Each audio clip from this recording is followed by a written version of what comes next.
and welcome to Counterculture. I'm Peter Whittle. Now, a few weeks ago, we did a show where we updated you on the progress of the Save Our Statues campaign. And during that, we told you about the deadline there was on the Cecil Rhodes statue, which was about public submissions in support of keeping the statue. We asked you if you would possibly write in, and indeed many of you did. And it was so encouraging. So we want to take this opportunity to thank you very much for doing that. We still have to wait and see what's going to happen, but it was really very, very important. So thank you very much. A lot has happened actually on the statue front, coming from the government downwards since we spoke to you last. So today we're going to be discussing a few of the issues, bringing you up to date. And to talk about that, I have with me Richard Bingley, who is General Secretary of the Save Our Statues campaign, and Robert Poll, who runs the Save Our Statues Twitter campaign.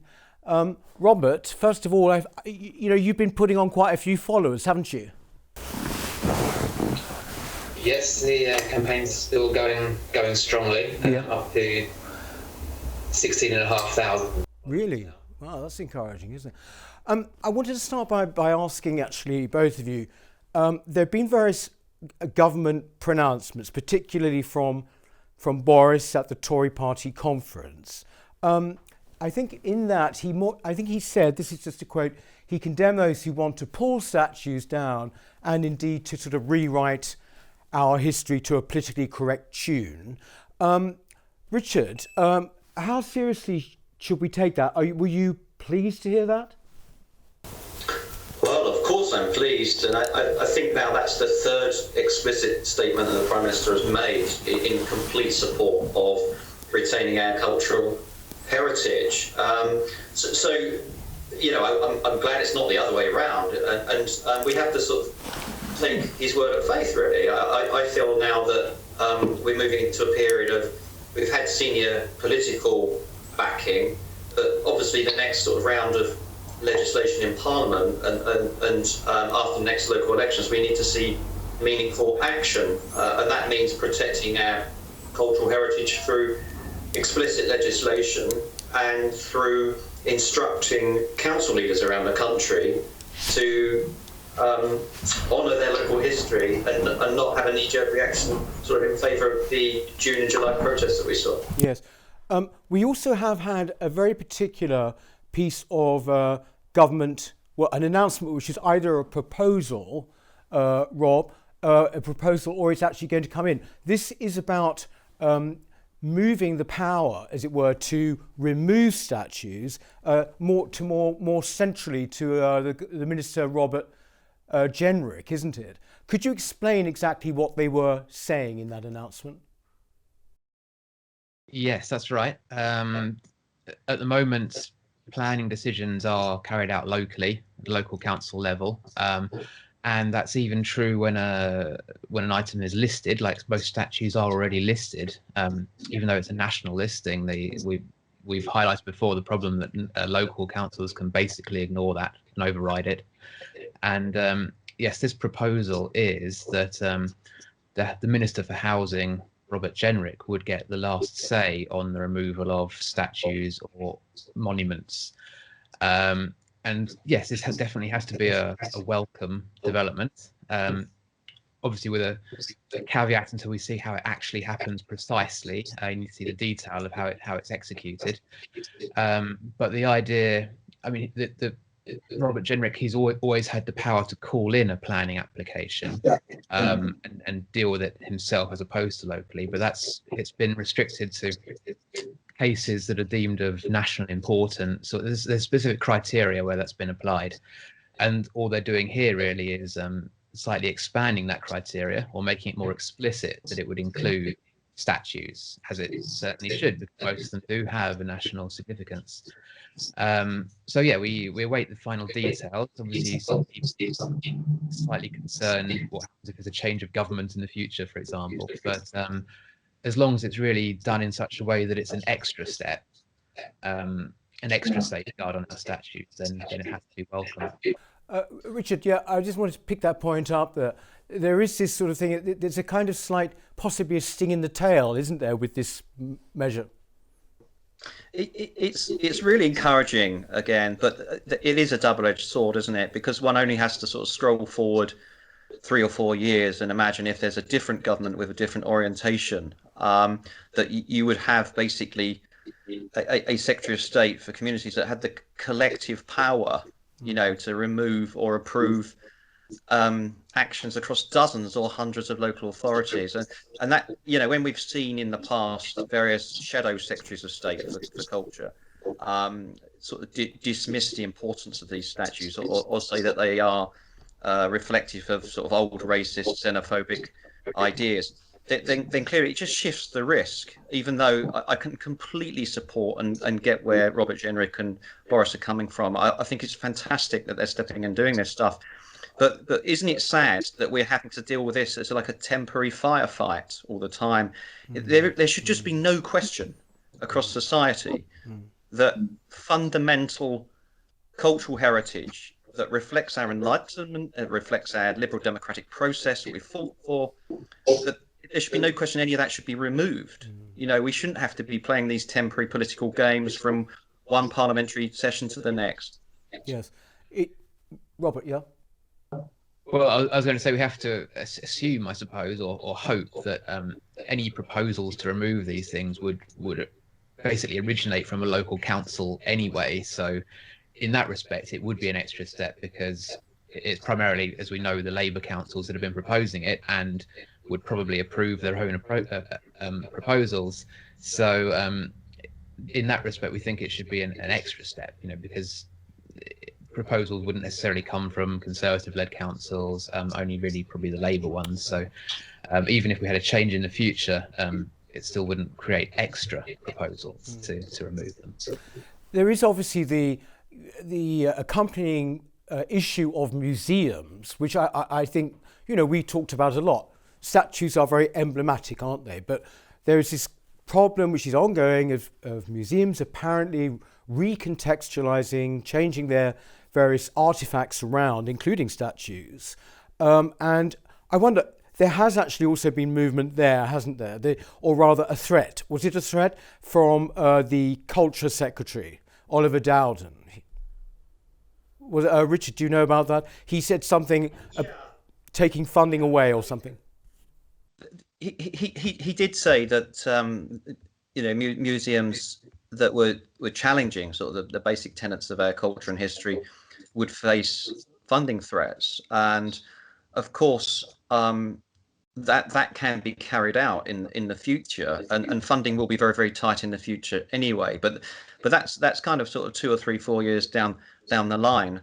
But there's been this year, just over the last few weeks, confirmations of big funding chunks as part of this sort of COVID bailout for the arts. So all of these organisations, where some of the curators, frankly, have been political rather than factual and historic, and they've sort of got involved with wanting to completely recontextualise their institutions. I'm sort of thinking of the British Museum. I'm thinking of other places. So they've already got sort of funding windfalls because of the COVID bailout for culture. And so, again, it comes to this point of in 2 years' time, yes, maybe some of the funding will be withdrawn, but the horse would have bolted. We've had another instance this week. Actually, it really went wild, at least on social media, with the National Maritime Museum. Robert, what was the story there? This was about, basically, wasn't it, recontextualizing, or the complicated nature of Nelson's heroism? And this got many people, including me, very angry. Yeah, reassessing his heroic status. I think there was a report that was seen as an opportunity to capitalize on the Black Lives Matter movement and reassess how they present Nelson. The museum did come back afterwards and say it wasn't really considering any changes, certainly at the moment, although it put in a rather worrying line that inevitably it will in the future change things. But I think, sometimes the stories are slightly exaggerated. I think. I don't. There's an immediate risk to the Nelson exhibit or how they present him. That's what the museum has said. But yeah, it's very interesting to see that these things are still cropping up. The reaction they get in people. You know, people clearly feel passionately about characters like Nelson. Yeah. I'd say particularly Nelson, actually, for some reason. He's one of those heroes that somehow manages to stay in the popular imagination in a very kind of benevolent way, I think, very, very much. What was interesting there, Rob, just to follow on from that, is that there's generally been an attack on Nelson, hasn't there, going back to a few years ago when there were various calls for people just saying, oh, we should take him down off Nelson's column. And it's funny, isn't it? At the time, people were thinking, what a stupid and ridiculous idea. Now here we are in the middle of all of this. But in fact, people have got the wrong end of the stick, haven't they? Because there was a letter which is used all the time to show how appalling Nelson was when it came to slavery, which, isn't it right that it's actually been proved a forgery? Robert? Yes. Yeah, really, that's the only piece of evidence people cite about Nelson, as you say, you know, his views on slavery, when I think he criticizes Wilberforce, or was alleged to anyway. But yeah, as you say, this has now been shown to be a contemporary forgery by anti-abolitionists at the time, who wanted to kind of capitalize on Nelson's reputation after his death and show that he was on their side. Whereas really, yeah, he said very little or nothing about the subject.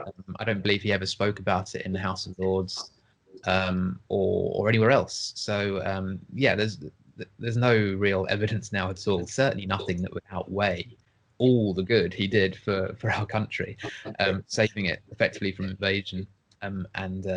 Yeah, to suggest that there's a reason to take down the statue or even reassess his legacy in museums it's clearly crazy. It's just daft, isn't it? Because if you look at most figures, you know, sort of the undisputed heroes of our national evolution, Churchill, Nelson, you know, they simply had no involvement in slavery. You know, it was not part of even their day-to-day sort of operational reflections or anything they had to deal with. You know, they weren't on the internet. They didn't have smartphones. They weren't sort of controlling the world via dashboards. And yet here they are being accused sort of 100 years or 200 years later of being sort of outright xenophobes and slave traders. And it's just a bizarre kind of social media driven parallel universe that we've all found ourselves having to get involved with during COVID.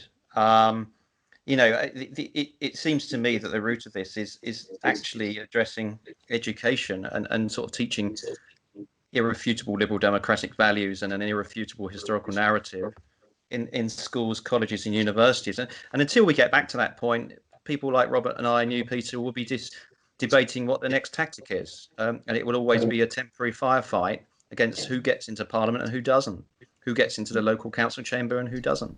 Yeah, I think as well, you know, that when you talk about slavery there, Richard, I mean, the truth is that that's become a bit of an excuse, hasn't it? It's an actual outright attack on most aspects of British history. I mean, the attempt is to write it purely in terms of slavery, and that's, you know, a different history to that in America. But I wanted to ask you a bit about America. I mean, this week we saw terrible scenes in Oregon, didn't we, of statues coming down, you know, of Teddy Roosevelt, and you know, and this seems to be, you know, just simply relentless in America. I mean, you know, maybe we have pulled back a bit, do you think, Robert?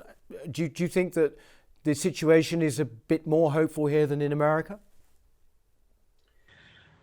I think so, yeah. I do think, as I've said before, maybe our kind of way of doing things is perhaps slightly different. And the Colston example of physically toppling a statue was really a one-off, although a couple of others have been removed in other ways.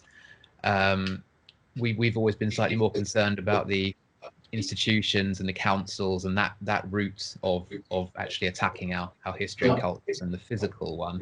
So just because we don't see stuff physically happening doesn't mean the threat's gone away. But yeah, I think it's also perhaps a sign of the other side pulling back a little bit, I think, because they want to make it less visible. I think when they do go after figures like Nelson and Churchill as well, they kind of probably know they're on a losing battle with that, because that will the vast majority of the population will be against them. It's an example of overreach, I think, and you're seeing that in America as well when they're going after figures like Roosevelt and Lincoln. It's certainly gone beyond any sort of reasonable assessment of figures who have really done bad things and deserve to be, even if you think they could be, deserve to be toppled. I think the more the movement overreaches itself and goes after these other targets, the more harm it will do itself, and the more reason we probably have to be optimistic. Richard, there's the other point as well, which is a purely party political one, which is totally related to this point about elections, and that is that obviously, Labour at the moment, and all of the councils doing reviews, indeed are Labour councils, but Labour is sort of trying now, is it not, to, shall we say, emphasise its patriotism. So do you think that people have been told to kind of just back off a bit? I mean, just for the time being? I don't know. I don't know what goes on inside the Labour Party, and it's encouraging, isn't it, that Sir Keir Starmer has sort of asked the party to refine its patriotism. But at the same time, it's not encouraging, because if you have to say that as a party leader, you clearly have a structural problem, But I mean, overall, Labour politics has always discovered its strength in kind of teamwork, like union, with the trade unions. They are better organised as a political party, and frankly, I think the Conservatives and conservative-minded people, we've got to step up a bit and stop being so haphazard and stop relying so much on sort of the goodwill and the idea that things will be all right in the end, because then they're not. We do have to organise ourselves and write to our council leaders, and to, if necessary, peacefully protest around the statues that we love, if necessary, teach and mentor future generations around the facts about people like Nelson and Churchill. We've got to be a bit more proactive and collective. I know it's difficult during the COVID thing, but the Labour Party for 120 years set up trade unions, it's set up its own legal networks, it's got its own councillor networks, and they've done that successfully on many occasions. I think now it's time for Conservatives, I don't mean the Conservative Party necessarily, I mean people who are conservative minded, to pull together a bit more and to organise themselves, because if it's not this, it will be other things, around human rights and around culture and around just it's beautiful, isn't it, living in a liberal democracy and living in a pleasant society, but it doesn't come naturally. People have to understand it's something that societies work so hard for over so many generations, and we've had 3 or 4 awful conflicts on our own shores and in Europe to generate liberal democracy and enlightenment, and isn't it a shame that this generation or these generations are not pulling together enough to stop this? To go out, if you like, on a well, not exactly optimistic, maybe. I totally agree with what you're saying, Richard. But there is a very particular case coming up, isn't there, which is to do with Guy's Hospital. You mentioned it, I think, in a tweet. Did you not, Robert? This is Thomas Guy, isn't it? And I think, isn't it again a case where people maybe can start making their views heard? Can you just tell us about that? Yes, I think generally we're now moving into a phase where planning applications are becoming one of the key battlegrounds, whereas originally it was perhaps petitions around just getting statues looked at or not, reviewed or not. Now some of those proposals are actually coming through planning. And yes, Thomas Guy, the founder of Guy's Hospital nearly 300 years ago, his statue has stood there for almost all those 3 centuries, causing no problems at all.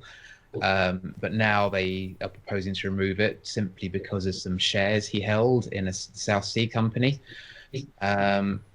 Actually, when he originally invested in government debt, and I think they were converted into shares in the South Sea company at some point. So it's quite a tenuous link. He was no slave trader by any means, and the good he did by the hospital is obvious to everyone.